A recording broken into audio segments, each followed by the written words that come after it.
Okay, so hi, good evening, welcome. My name's Drew. I'm one of the co-founders of Club Soda. And if you are joining us, we are live on Facebook and on YouTube.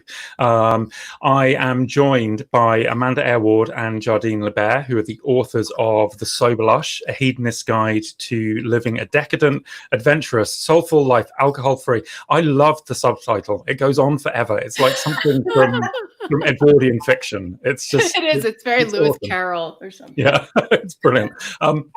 So as I say, we're live, and I would really, if you're watching us live, I would really encourage you to ask any questions that you've got. So Jardine and Amanda, between them, have racked up some considerable experience in living a life that's alcohol-free, and we're going to get into the business of how you might make your first steps towards that life later on in the interview. But if you've got any questions about really kind of any aspect of changing your drinking, do go ahead and throw them in the live comments, and I will pick them up and we'll get going. But yeah, so that's by way of introduction.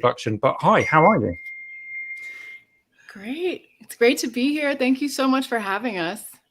Yeah, well, we're really grateful that you're here. So I'm really aware as we begin this conversation that you have published the Sober Lush in the midst of a global pandemic and at a moment where our society is literally being turned upside down day by day. And so it feels really important to kind of acknowledge that we're living in really strange, difficult, unusual, sometimes really painful times. And so I just first of all, kind of, where are you and how are you and what's going on in your world? I'm in Los Angeles. Oh, go ahead, please. We're both just so excited to talk to you. I am in Colorado, in a beautiful mountain town. I feel very lucky to be here right now. I'm from Austin, Texas, and the pandemic is very bad there right now. So I feel very lucky to be hiding out here. But the internet's not fabulous. We'll see what happens. Okay, we'll see how that goes. I have never been so thankful to be sober as the last few weeks, because it's really hard. It's really stressful, and I've been forced to have some conversations, and to carve out a peaceful space for myself in the middle of an extended family living in one house, which I wouldn't have done before. I just sort of kept pouring wine, and it would have gotten worse and worse, and so that's how I'm doing. Yeah. How about you, Jardine? I'm in Los Angeles, California, and how I'm doing varies by the hour, probably. I've heard a lot of people say that. I do feel lucky in that I can work from home, and my partner is also sober and in recovery, so he's an easy partner in crime to kind of talk through this stuff with. So I feel lucky to have that going on. And then being in the city is sometimes a little bit worrisome. The numbers are going up again just this past few days. But there's a lot of good happening here too, from the protests to just communities supporting each other. So it feels like an important moment to be processing where I am and being present. So yeah, absolutely. Amanda, I'm really taken by what you say about this being like really glad that you're sober right now, because it does. And my experience, I find myself in lockdown now, similarly in a multi-generational household with my son who's back from university and my father who's in his 70s, and I moderate my drinking, but actually I've been alcohol free throughout our lockdown, and I'm really feeling the benefit of it, just in terms of with all of the challenges that are thrown at me every day, knowing that I can face the world with a clear head and make good decisions and just be present to what's going on. That feels like a real gift. And I know as well, for people who are really struggling right now with drinking, that, there's this additional challenge that people are facing. And for me, moderation was so exhausting that I can't even imagine at this point trying to live through this and moderate. It feels like a really nice relief to just not think about it. Well, I do think about it, of course, but to think about it in a different way. How to fix it, how to feel proud, how to feel peaceful. Yeah, absolutely. I mean, you can't help it. So people ask me this question as well. They ask me, do I, since I've changed my drinking, do I think about alcohol a lot? And my honest answer is, Yes, but because I write about it and I'm in this field professionally, but at a personal level, really no. And I wonder, so could you tell us a little bit about yourselves and your journey to being where you are right now, alcohol free? I realize in the book we get the kind of a glimpse at the beginning of what your life was like before you changed, and then a lot about what life's like since you changed. But what's the story between those 2 points? Either of you. Jardine, maybe? So I usually start by saying I was super shy. I was born shy. So I think that had a huge amount to do with when I finally discovered drugs and alcohol, just exploding. Kind of, I went from 0 to 60 really fast, kind of late in life. I was 18. So I had a sober adolescence. And then I was just a heavy party person for 2 decades. Unrelenting. I was the stay up all night, kind of get home the next day, go straight to work kind of person. And I think by my mid to late 20s, I knew, without knowing any sober people or knowing what sober life was like, I had a feeling that I was meant for it and I would be a better person, a better friend, a better writer. I would get my dreams done, if I was sober. And it still took me until I was 40 to figure that out. I was very quiet and private about the problems that I was experiencing. I thought I was very much alone and didn't reach out for help for years and years. And finally had a good therapist who led me to an outpatient program, which I was able to keep working, not even tell a lot of people in my life that I was doing it. And I used this little 5-week intensive treatment to be a bridge to a sober life for me. But I knew for a long time I'd be happier, and I still kept going because I didn't look for resources. Yeah, what was it that kept you stuck? Can you identify that now? What kept you? If you knew deep down you'd be happier, why didn't you change? What was going on? It was the classic FOMO. It was that I'd tied up so much of what I thought meant a big, beautiful life into drinking and drugs. I thought friendships were all about, taking trips to Miami that neither of you remembered, or, I had ideas about what a night at a restaurant was. I had an idea about what a creative life was. You're supposed to be wild and feral and out of control, and that feeds your work. And so I had to sort of dismantle all those ideas to get to a place where I could see that I didn't need them. It took a long time. There were a lot of constructions around what is luxury, what is connection, what is dating, what is creativity. Yeah, absolutely. Just a reminder, if you are joining us live on YouTube or Facebook and you've got a question for either Jardine or Amanda, do pop it into the comments and we will pick those up and I will be happy to pass them on. But yeah, Amanda, can you tell us a bit about your journey? How did you get from realizing that you wanted to change to where you are now?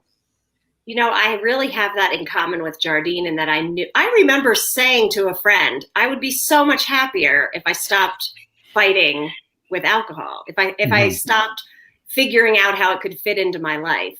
I started drinking at 14, blacked out for the first time at 14, and blacked out for the last time, hopefully, at 43. So that's a lot of years of trying to figure out how I could keep Chardonnay in my life and not hate myself. Yeah. And we write about this a little bit in our book, but I remember reading our friend Sarah Heppela's book, Blackout, and she talks about how long she tried to find the third door, because she saw either you would have a wild life with consequences or you would have a really boring life, but what's the third door? Yeah. And a lot of us search for that, and for some of us it's possible, and that's fantastic, and for me it was not. And but the funny thing is, since Jardine and I are both novelists, and so I'm very used to this idea that every day it's going to be a little bit of a pain, like a little bit of writing. I'm going to not go out with my friends. I'm going to sit here alone in my pajamas. I'm going to work on this book that's frustrating. And then eventually it will add up to a novel being published. And so I was used to that equation. And for some reason, I never applied it to drinking. Like every day at 5, there might be a little twinge of boy, Chardonnay would make this whole evening seem so fucking beautiful for 20 minutes before I have to start moderating or whatever. But so eventually I realized, okay, that little twinge, that feeling when I go into a restaurant and I see everyone else have their first martini and I am still feeling gross from the day, that passes and it adds up to this beautiful life. And finally I understood that. I was actually just talking with a friend today who has a close friend who is in very bad shape. And she was saying, I want to explain to him what a beautiful life awaits him. And I said, to be honest, it does take a little while. It's really hard for a while, but then it's not so hard anymore. Yeah, absolutely. So we've had a question from Marcus, who says, and I guess either of you picked this up, did you consider yourself alcoholics, or did you just want to live a life without alcohol? I'm really aware in the American context, alcoholic is a very big word to use. I wondered how you relate to that. I can tell you I do consider myself an alcoholic. And it's interesting. My father is a sober alcoholic now, but he almost died. So he was about as bad as you can get and survive. So I always thought that was alcoholic. But I was somebody who overdid it or was miserable about it. And it was really an amazing thing for me to recognize a few years ago that I was at the beginning stages that would end only where he ended, and that I am the same, and it was never going to get easier for me. So I consider myself an alcoholic. And if I went back to drinking, I would end up where my dad ended up. Yeah. I had trouble with the word. I think the word for me, I let it be a barrier to reaching out because I just kept coming up against what Amanda was saying. Like, that's not me. I have a different definition. I'm not hiding bottles in hampers and in the garage. Like, I had these like after school special ideas of what alcoholic is. And and I was like, I'm partying with my friend, this is different. And I do accept that. I am, but I think I had a breakthrough when I realized I just have a dysfunctional relationship with it. And it's one I can't really control except by giving it up and really doubling down on what life is otherwise. So it's both. I think my answer is I feel both. Yeah. And I think you're right to identify it, that it can be a barrier to people. I talk to people all the time who, similarly say that's not me, but also who use it as a kind of a defense mechanism because, it's the phrase, at least I'm not an alcoholic. I might be having a really miserable time drinking way more than I want to, but I can stop. So at least I'm not an alcoholic. And actually, so my starting point is, if there is anything about your drinking habits which is making you anything less than happy, that's a thing to address. You don't have to take it for granted that life's going to be shitty and unpleasant. It can be good. So why would you hold yourself out? I wanted to write the book to say, because for example, I went to AA meetings in the worst part of Austin, I think to convince myself, well, I'm not homeless. But then these guys would stand up, or these women, and I would think, oh, I'm much better off than that person. And they would start speaking my brain. And I was like, oh dear. But I think one of the reasons we wanted to write the book was to say, it's okay to just not drink tonight. It's okay to not drink for a year. You don't have to hit rock bottom. You can start today re-envisioning the way your life looks. Yeah. And without shame too. Yeah, absolutely. Yeah, absolutely. How is the definition different in the US? I guess because you have a longer cultural history with Alcoholics Anonymous than we do in the UK, and we also AA isn't a part of public life in the UK in the way that it can be in some parts of the US. So it's just nuance of meaning, really. I think, but it can really be a stumbling block. And a comment from Anna, who says she loved the book. It's really helped her to change her perspective early on in her alcohol-free journey. That's wonderful to hear. That's who we wrote the book for, Anna. We wrote the book for you. I wish I had found, we talk a lot about when we started thinking about writing the book, we obviously each have a long story about why we quit drinking, but we've read so many incredible memoirs about people's stories. So we were excited to try to write, the beauty on the other side, the joy. Yeah. So let's get into that in the book. So the book is really quite. I love your book, by the way. You know, I'm a complete fanboy for the two of you. I think you're awesome. But your book is really intriguing because it doesn't. If I were a bookseller, I would wonder where on earth in the store to put it. You know, it doesn't. Does it fit with Quitlit or self-help, or is it personal memoir, or is it essays, or how would you describe the Sober Lush to anyone who is thinking about picking it up and wondering what it's about? What kind of book is it? Well, I think it's a hybrid of everything you just said. It is the book that doesn't have a proper shelf, for sure. I think one of the goals was to kind of create, as Amanda said, on the other side of the sobriety line, something as evocative as a lot of the Quitlit memoirs that we've read that are so textured. A lot of them are literary. So when I read Blackout, she transports me to these moments in her life that let me kind of have a catharsis because of how it's written and of how she invites me into the scene. So that I can grow, understand my own process of coming up against what was dysfunctional.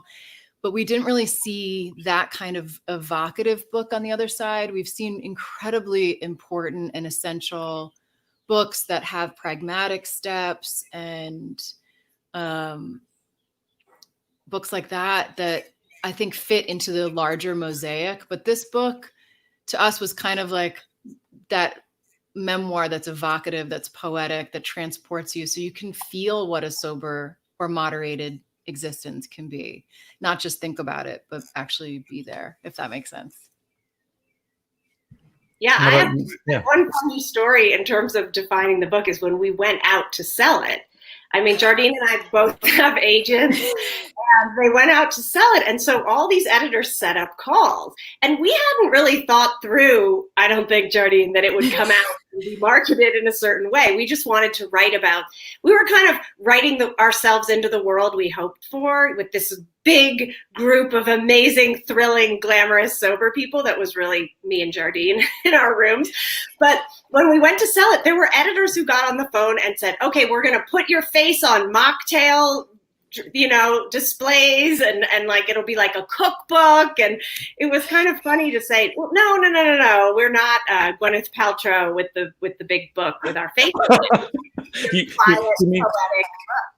Do you mean that there's not a line of Sober Lush scented candles and vagina eggs coming? I'm really disappointed. Not yet. If, we could open a storefront. No, yeah, we just realized we're not coaches. And that's another thing. A lot of people who write incredible books are later become sober coaches. And we are just kind of introverted writers who write about it. Yeah. So how do you find this experience then? This must be kind of weirdly disconcerting then to be up in front of people and, people expect that you guys have the answers right now. That must be, we're texting each other like, I'm nervous. How are you? I was so uncomfortable because I am now out about my sobriety. I guess it's time to accept that. But I was very anonymous about it. I had this sober life and I had my real life, and I didn't, and I have novels come out and I don't really talk about, I write about drunks and sober people, but I was terrified for this experience. And it's been this incredible embrace of people who get it. The people who find the Sober Lush are the people who are going to love it and not call me and make me feel ashamed. Yeah. It's been great. How about you, Jardine?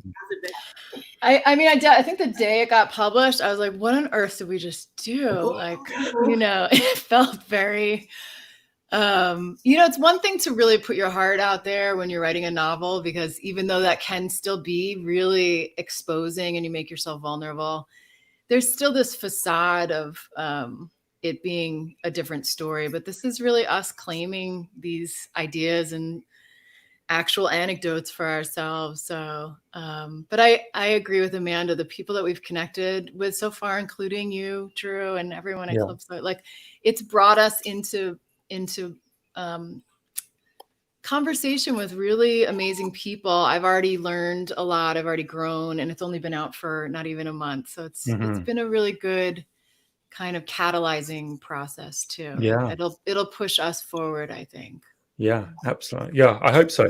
I hope so, because I think I love your view of the world, and we'll come on to talk about this. I've actually got a question I want to come to first, but yeah, your commitment to experiencing pleasure through your senses and really kind of being in a wild and beautiful world, I think that is so inspiring. And I think, whether you are going sober or moderating your drinking, or frankly anyone, actually, if alcohol's never been a problem at all for you, actually throwing yourself wholeheartedly into life and really soaking up the goodness of it, I think is such a good message to get out there in the world. Okay, so I've got a question for you, which is from B. Sober lush, Drew, FYI. Sorry?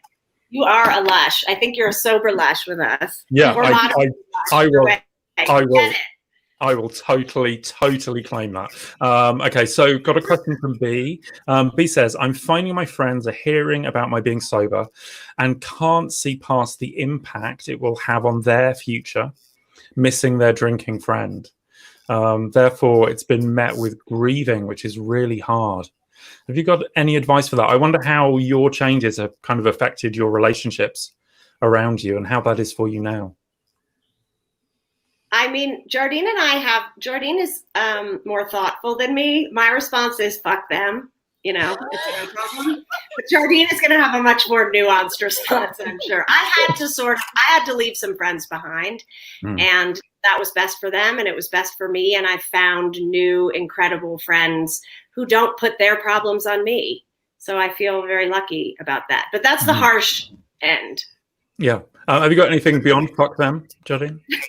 I think, it's harsh but real. I definitely lost friends, but then I had a lot of friendships. I've been sober 7.5 years. So a lot of friendships morphed and changed shape. And now maybe I work on creative collaborations with some of the people that I used to stay up all night with. Maybe I just go to lunch or I travel with, or things have changed. But I think a huge part of the early days of sobriety for me were recognizing how worried I was about disappointing people, ruining their good time, being upset that they wouldn't have as much fun out. And I did adopt also, I think for my first year, just a rageful, like, fuck you. Like, I'm not in charge of your night out. I'm not like, it was recognizing how people pleasing I had been oriented to be. Yeah. Yeah. And letting it go. Yeah. That's why I'm so harsh about it. Because I actually go to Al-Anon. That's my program that helps me.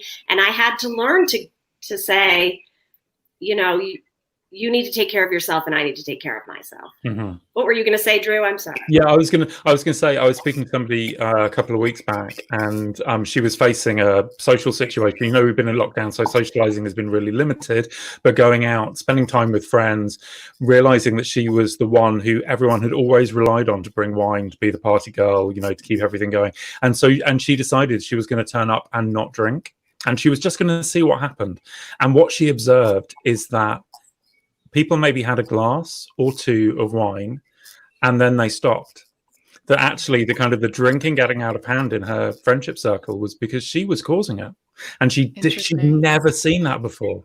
And I think I think it's so useful to kind of reflect on, when it comes to personal relationships, the influence that you have or don't have through drinking or not drinking, because you can be an instigator for other people drinking and just not realize that that's the case. It can really change things for other people.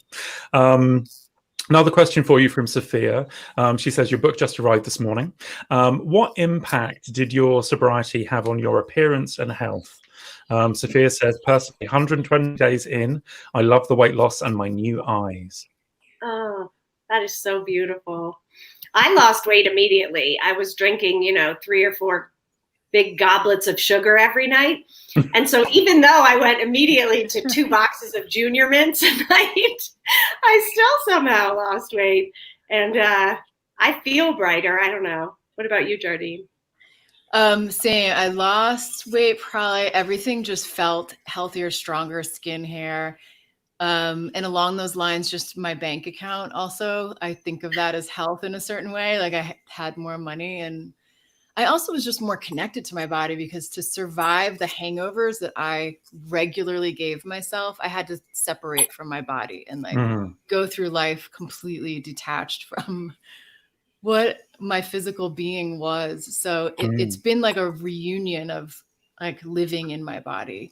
Yeah, absolutely. I also want to say, Sophia, congratulations. I mean, 120 days is those are probably the hardest 120 days. It gets better. Yeah, absolutely. Yeah, that's absolutely. You know, it's the first week, it's the first month. What I love is where people get to the point where they stop counting, because it's just well, this is how I live now. Why would I count the number of days that it is on the way that I just live? So yeah. So another question for you from Karen. I hope I'm saying your name right. How did you manage the transition from drinking to being alcohol free? You say it took time. What kind of help did you get, and from who? We also had a question about AA, and I know you spoke a little bit about Al-Anon, Amanda, and whether you think that's helpful. Different kinds of approaches. You realize now you're going to be asked to have an opinion on everyone's treatment program and everyone's training course. Sorry, just welcome to this world. I mean, it's like... I mean, I wish I was, for some reason, afraid of AA. I don't know if it's because I'm shy and I didn't want to share and be put on the spot. I just avoided it. And I wish I'd gone sooner, because I never went all in. I've kind of dabbled in AA, but I've never left a meeting where someone didn't say something that totally rocked my world and changed how I thought and helped me grow a little bit. So I had a good therapist. I did that outpatient thing that helped a lot. I was very secretive about all of it. I'm happy the way the culture seems to be changing, because I think people can share resources more, bring a friend to a meeting, say, I know this great group on Facebook. That didn't really exist when I was 25. So yeah, absolutely. I think talking more about what you're looking for and just not being afraid to say it, you'll find the right meeting, the right group. If you don't say anything, it's hard. Yeah, and it is exactly what organizations like us at Club Soda exist for, is because, you know, the one thing that we can say confidently about everyone's program and everyone's approach is that people change successfully when they're in relationship with other people who are changing. It's great to be surrounded by cheerleaders who've got your back, who know what you're going through, and who can challenge you and push you further. Yeah, I wish I'd known that. Yeah, I know, me too. Early on, because I Googled, am I an alcoholic, for like 20 years, and I had quizzes and everything. But before I quit, I found a group called the BFB, the Booze Free Brigade, on Facebook. And if anyone's interested, it's sober curious, primarily people who are moving towards sobriety. And you join it by friending someone named Elizabeth Cloud. It's a picture of a penguin. And I really found a great community there, because I have 3 kids, and a lot of the meetings in Austin were at night, and it was very hard for me to get out. And I just wasn't going to go every Friday night to a meeting. It was too hard. And instead of beating myself up, I found this online group. And I'll tell you, I posted every day for the first year, and I would post from a closet, you know, and say, I'm at a party and I don't want to leave the closet. And they were right there in my back pocket on my phone, all my BFB crew.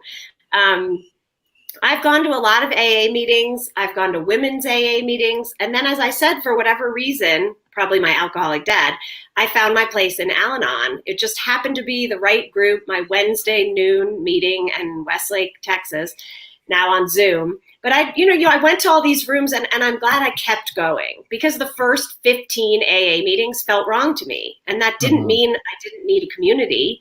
It meant that I hadn't found my crew yet. And this Al-Anon group, Al-Anon is a much gentler program. And especially if you are a people pleaser or someone who's, I think I drank a lot because I was worried about everybody else. That's why I try to be strident now with like, fuck them, because actually I kept drinking for years to not have to hear myself say that. Al-Anon has been great for me because it taught me to be what I considered selfish. to carve out what I needed, and it's kept me sober. So, you know, it might take a while to find the right group, and club, thank God for Club Soda. It's incredible. But you don't have to be into AA. You can take a little of it. You can take none of it. Yeah, Whatever absolutely. works. Yeah, absolutely. In the end, it's what works for you. If I can just kind of shout out for people in the Club Soda group to say, you know, we have month-long courses to help people, whether you want to drink mindfully or you want to take a month off alcohol-free, you can sign up for those. We're a supportive club. So if you're sitting inside our groups and wondering still about changing your drinking, start the conversation. Say, I want to change. You know, it really is that simple. And what you'll find is a whole host of people are going to come at you with, you can do it. You know, and you can. Anyone can. I want to talk a little bit about the content of the book.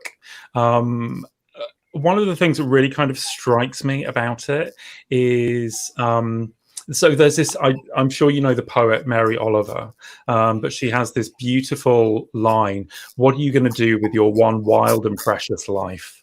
And your book is so evocative of that wild and precious life. And I wonder, as you kind of look at the book and all of the different things that you talk about in it, are there any kind of practices or things from the book that are sustaining you right now, are the ways in which you're experiencing the world, which are reflected in the book, which are really kind of meaningful and alive in your world right now? I have so many, but the one that keeps coming to mind, especially when we're talking about people who might be watching and questioning the role of booze in their life, I write about how I had this voice that spoke to me and I shut it up for so long, and Chardonnay was great at just muting it. But that after my last, God willing, my last blackout, I woke up at 3 a.m. on a couch upstairs at my house, and that voice said, this is not your life. And for the first time I listened, I said, okay, then I don't know what the hell it will be, but you're right, it's not. And listening to that voice changed everything. And now I hear it every day. Last night we were supposed to have a big gathering at the house, and that voice was saying to me, I don't want to do this. I don't want to do this. So I canceled it, and everyone was fine. And I was fine. And you can listen to that voice, you know, you can give it value, and that changes your whole life. How about you, Jardine? Probably specifically, there's a few that I've really leaned on. We write about the small plate or the warm plate, where you kind of just, instead of just gobbling food. I was single for years and I really didn't cook for myself, and I would just eat junk food. And the idea of like, even if the day is not going well, to take a minute and actually cut the orange up and put it on a plate, and treat these little moments, these rituals of daily life, like as if you deserve them to have a little bit of dignity in these bizarre, formless, strange days that we're experiencing. That has given me a little bit of a place to get traction. And then also we write about, I don't think the internet is obviously negative, but I can use it negatively. So I love the idea these days, since we aren't able to get out as much, I'm going to spend 3 hours online, I'm going to curate it into looking at beautiful things, important things, transgressive things. You know, I'm going to like make a kind of curated experience instead of just going down a rabbit hole of things that make me feel bad. So yeah, absolutely. Absolutely. I'm so glad that you mentioned food, because George has just brought this up. How do you deal with those people who think that good times never started with a salad? I disagree. I've had some amazing salads, which has started really, really good times in my life. I love a good salad. But he does go on to say about, you know, those memories of good times with alcohol, great times with alcohol. Is there ever, do you ever have a fear of missing out on those spontaneous and crazy memories, or lack of memories if you're a blackout drinker, that come from wild alcohol fueled nights? Is there anything in you that longs for those anymore? I mean, this is what we wrote the book for. Can you, because most of the sobriety, most of the quit lit is wild times, I died or I quit. I wanted to write, you know, can you have a debaucherous, insane life sober? And you can, but it does take foresight. And especially if you're someone like I was who relied on booze to get the party going, we almost had to forensically examine what we were looking for in those thrills. Because I definitely wasn't looking for a blackout and hating myself. So like, what was I looking for? How do you find it otherwise? And Jardine and I have shared now magical nights with our partners or just with us out on the town late at night, you know, on the balcony of an art museum, looking at the sky, and then going for an incredible dinner and a long walk home. And those nights are just as incredible, but we had to think it through and say, let's not go to a restaurant where everyone else at the table is talking about wine and we're trapped. You know, let's go to that art opening and sort of engineer those nights. But they are possible. They are better. They are without shame. Jardine, you speak to this too. You walk to things. I love that. I agree with everything, definitely. And I think also a lot of the sobriety material I read was very much about self-care, like yoga and meditation and all these things that were really important. And I tried sobriety a bunch of times before it stuck, but I would usually get through 30 days. I would heal the immediate damage, the like wrecked nervous system and all that. And then I would start and I would do the yoga and do the meditation, go to bed early and appreciate all that so much. And then I started feeling that like little feral appetite coming up again, you know? And so we really wanted to write a book that addressed all the stuff that makes you feel peaceful, that makes you feel calm, that is healing.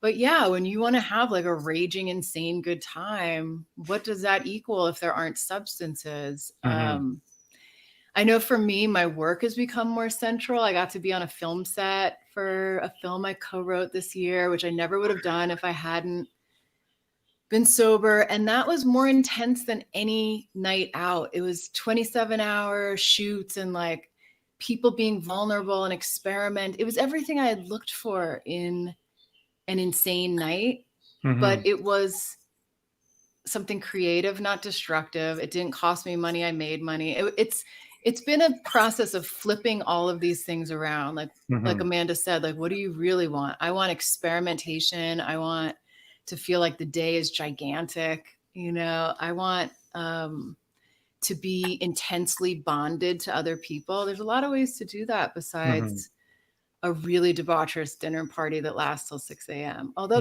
that's real too, you know, and I don't throw out all my good memories of that. I had some good times. They just came at a huge price.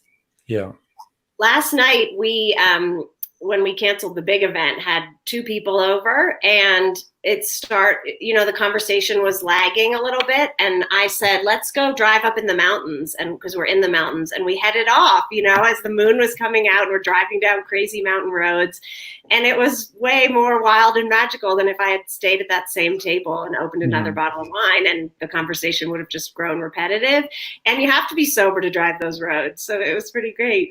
Yeah, absolutely. I mean, I know for me, one of the kind of the small pleasures of going to social events and being alcohol free is knowing that I'm going to remember the conversation that I've had with someone when I walk out, and it's going to live with me. And that feels like not just a gift to me, but it feels like a gift to them, because I can really be present and I can really hear people, and we can actually really get into depth. I suddenly notice particularly when I'm with friends who are drinking, after 2 pints of beer, man, they become repetitive.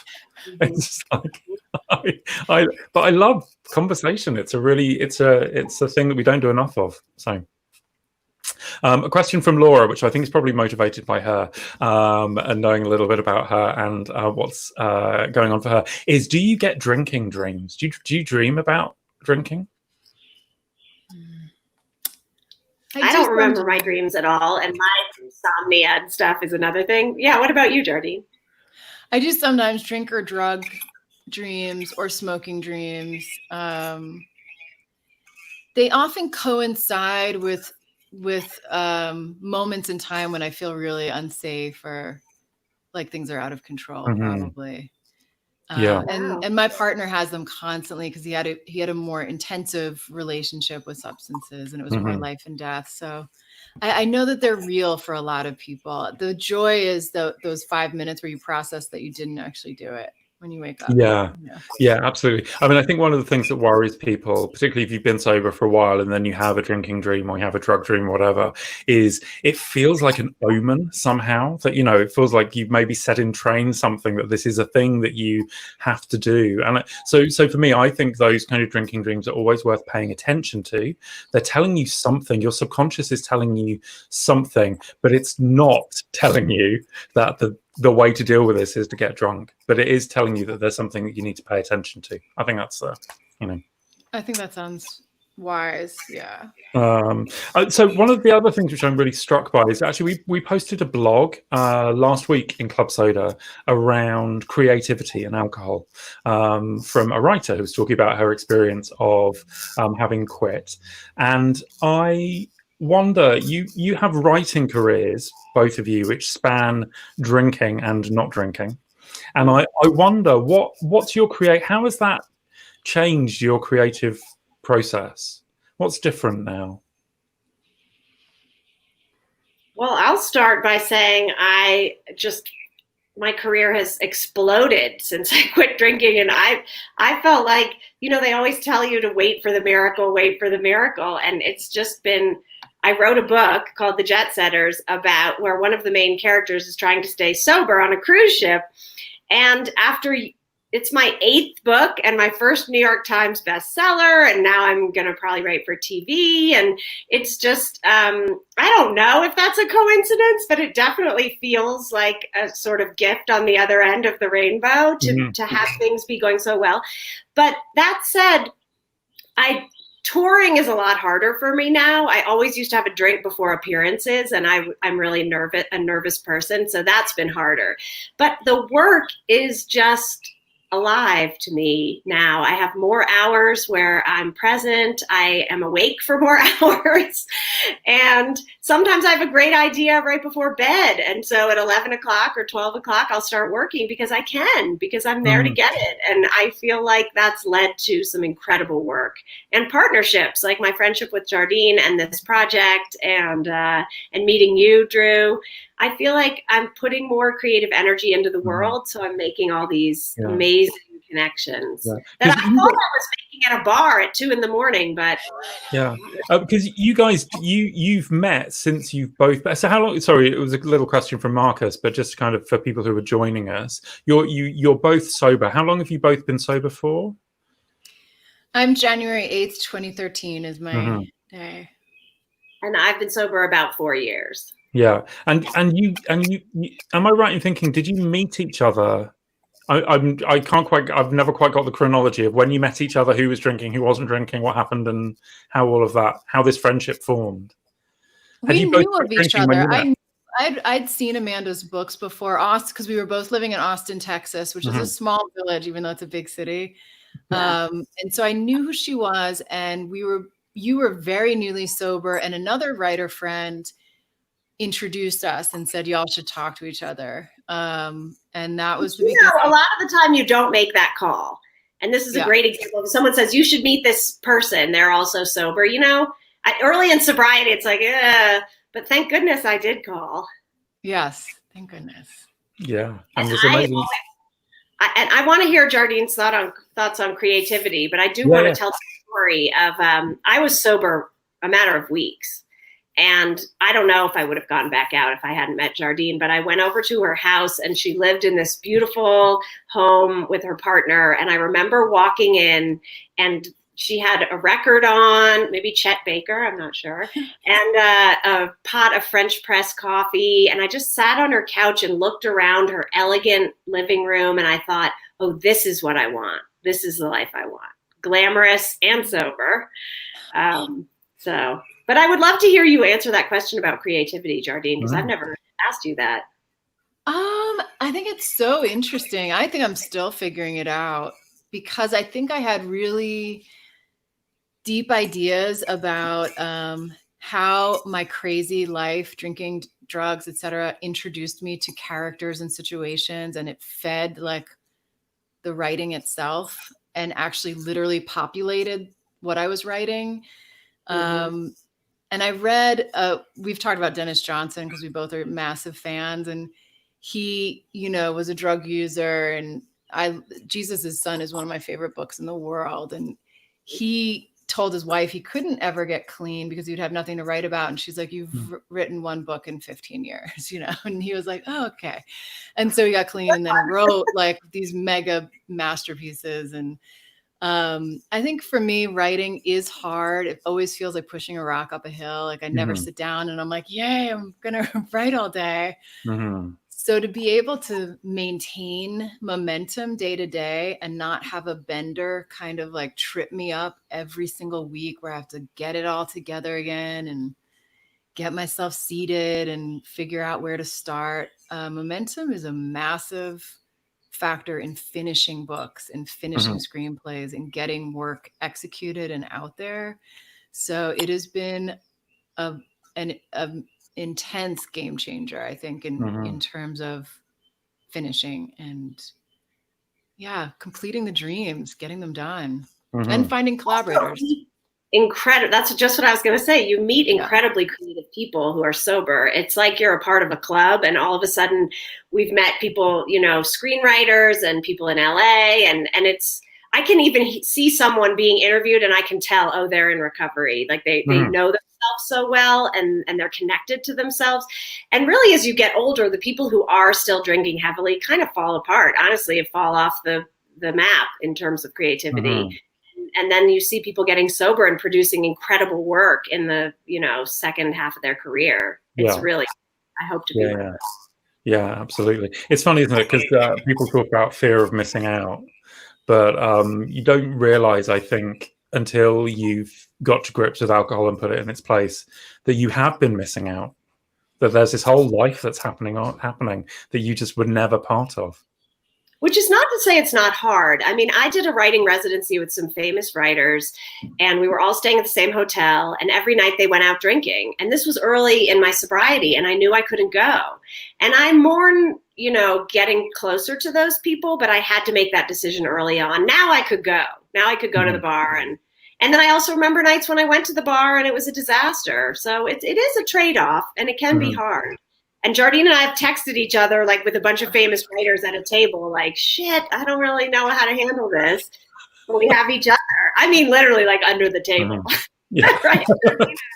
I think that's a good point too, that there is part of it that you just have to mourn, or we have had to individually. Like I had a similar experience at a film festival where at a certain point in the night, I knew this part of the crew was going to go off and have like a crazy night, and they were going to bond in a way I wasn't going to bond with them. And that's that, you know, I gave it up. Like I wasn't going to get that, but instead I got this magnificent morning where I met somebody else for breakfast and formed a bond with them where we were going to stay in touch. And it's a trade-off, but I think letting go of the idea that you're going to get to keep everything is healthy. It's a good step along the way. Yeah, clinging to it all is like fun than like the old. Like I'm a mom, and you know, the drunk mom who's still at the party is not that attractive anymore. It's not like everyone thinks that mom's cool. It's kind of elegantly go to bed at this point. Yeah, absolutely. So I was just thinking about the book and everything that's in it, and I'm aware that you've talked to some people, and you know you're in the promo period for the book. So this is my catch-all question, which is what have you been dying for somebody to ask you about the process of the book or the content of the book or anything about the book? What have you been burning to say that nobody's asked you yet? Oh my gosh, that's a hard one. I actually want someone to make me all these beautiful zero-proof cocktails and bath bombs. That's not very insightful, Drew. And they're really glamorous and difficult, and I'm not a great chef. I really want someone to make me an orchid thief and hand it to me and leave me alone.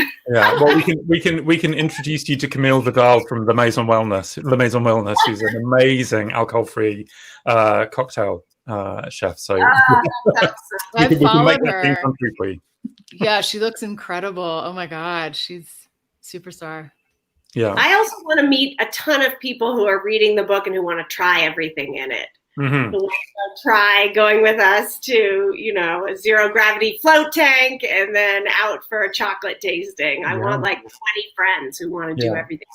Yeah, wouldn't that be great though if somebody like in 2 years' time came up to you with a copy of the book and they ticked off the chapter heading one by one? My God, that would be amazing. Well, it was an incredible year writing it and getting, like, we had to assign ourselves all these things. Like, I had to go to a sex shop and go shopping, and these are things. Mm-hmm. I went to a sober rave. That was amazing. I went to a daybreaker here in LA. It was so fun. It definitely got us to like follow through on some of the things that we had like talked a bunch of smack about. Like I love sober raves, ecstatic dancing. You're like, have you been? You know? Yes. And there's still a couple, like my friend who joined the girls' motorcycle gang riding crew. I still have yet to do that, but that's in the book just because we named things we wanted to do, but also things that we saw people doing around us. So we thought was amazing. So we still have our own little to-do list, I guess. So yeah, what's on the to-do list? What's next for you? I want to travel. I want to travel so much. Yeah. I've been incredibly lucky to travel to so many places. I've been drunk in most major cities, and I want to do it sober. I mean, I remember going back to Mexico City, where I had stayed up all night meeting strangers and having dumb conversations I don't remember. And instead, I went to bed early and then got up and did a bicycle tour of the city and went to Frida Kahlo's house. And it was just I feel like I have a whole new life now. I have to go back to everywhere that I drank my way through and do it a new way. And it feels so exciting.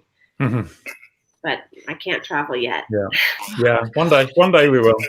Yes.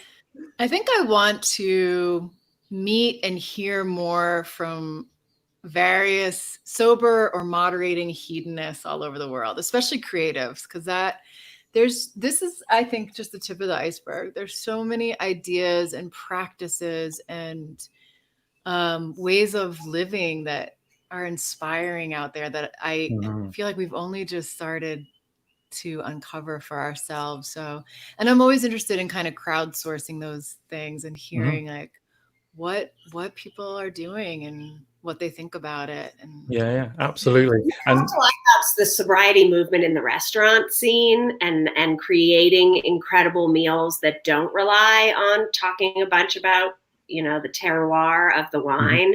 I think that's a really exciting movement. The booze restaurant scene and bar scene. Yeah, absolutely. And so are you? You were from Austin, right? There's the Sands Bar in Austin, amazing alcohol-free bar that people really should. When bars reopen in Texas, really should visit. And actually, you're right. Kind of crowdsourcing those ideas, and so we're going to be posting this video into all of our groups, and we would love to hear what a decadent, adventurous, soulful life is like for you. What are you doing to kind of pursue all of those things? And we will pass all of those things on to you, and maybe there'll be a book part 2. So we're kind of approaching the end of our hour. I want to ask, because I'm aware that we'll have people watching who are kind of teetering on the edge, maybe, of changing their drinking. I have quite a lot of conversations with people who are kind of right on the cusp of, is this the thing that I'm going to do? Is this the thing that I'm not going to do? Not really knowing. And I wondered if you were, it's my time travel question. If you could travel back in time and you could visit yourself on the day that you were teetering on the edge of change, and you could sneak up behind yourself and whisper words of encouragement in your younger ear, what would you say to yourself about moving forward, about the life that's ahead of you? I think I would say a lot of what we say in the book, because this really would have been the letter I wrote to my 25-year-old self. Like, it's not going to be gray. It's not going to be boring. I mean, it will at times. It's not going to be perfect either, but the life on the other side, which makes it sound so divided, and I don't want to do that, but a life, if you subtract these couple of things, is going to be as big and wild and beautiful as it is now, and more so. And I would also, I think what always scared me is you're going to lose sight of one shore before you get to see the other, and you're going to be floating around the middle, and you're going to have a panic attack. Don't go back to the old shore just because you're afraid. Like, try to be comfortable without being able to see where you're going for a minute. You know, that's, to me, I now identify that as courage. So. That is so beautiful. And I just, right when you were describing that, Jardine, I had this vision of me floating in the middle of a lake, but then seeing you there too. So all of a sudden it's like, we're at a party. We're floating on a beautiful lake rather than feeling unmoored. Like I was drowning. Yeah. No, we're in beautiful floats. We have visions like that sometimes, you know. So I would say very similar things. Also, I'd like to add, it's okay not to know if you're done, you know, because I think I tortured myself. Like, do I have to quit? If no, then I'm going to have 4 martinis. You know, it's okay to not know and to give it a try and to forgive yourself. A wonderful thing that my therapist said to me at one point was, you know, it seems like you can't control your use of alcohol. But once you accept that you can't control it, you don't have to feel ashamed for all the times you didn't control it anymore. You can forgive yourself because you couldn't do it. Yeah. And so, like Jardine said, you know, it is hard, especially the first few days. That's why that 120 days, it's so, so incredible, but it is so free on the other side. I feel free. And it's so important to have even one friend along with you, to have people who get it, to text, because it is hard in a life. I built a life of drinkers, and it was hard to be the only one. So as soon as you have even one friend to text from the closet, it makes it easier. And we all have each other now. Yeah, so absolutely. Absolutely. And if you've been watching this video, if you're part of our Facebook groups, if you've connected with us on YouTube, if you go to joinclubsoda.com, sign up to our mailing list, you'll find this book and a ton of other books. You know, if you want some inspiration about what life looks like, alcohol-free or moderating, and you want to get into that, if you want to connect with others, this is a really kind of key thing that's come out for me in this conversation, is that there is so much to learn from other people's experiences and the companionship of being on the journey with others and experiencing this beautiful life together. Thank you guys so much for joining us. I've loved our conversation. Just a reminder to everyone that the Sober Lush, a hedonist guide to living a decadent, adventurous, soulful life, alcohol-free, by Amanda Eyre Ward and Jardine Libaire, is out now. It's published by Penguin Random House, and it's available wherever books are sold. So get yourself a copy and sink in. It's glorious. Thank you so much for bringing it into the world and for bringing yourselves to this. It's been a pleasure. Thanks so much. Thank you so much. We love Club Soda, and we love talking with you. Thank you. Fabulous. Thank you. It's glorious. Great way to end. Thank you, Drew. Great. Thank you. Take care. And we'll be posting this online, and otherwise we will see you all soon. Thanks. Have a good one.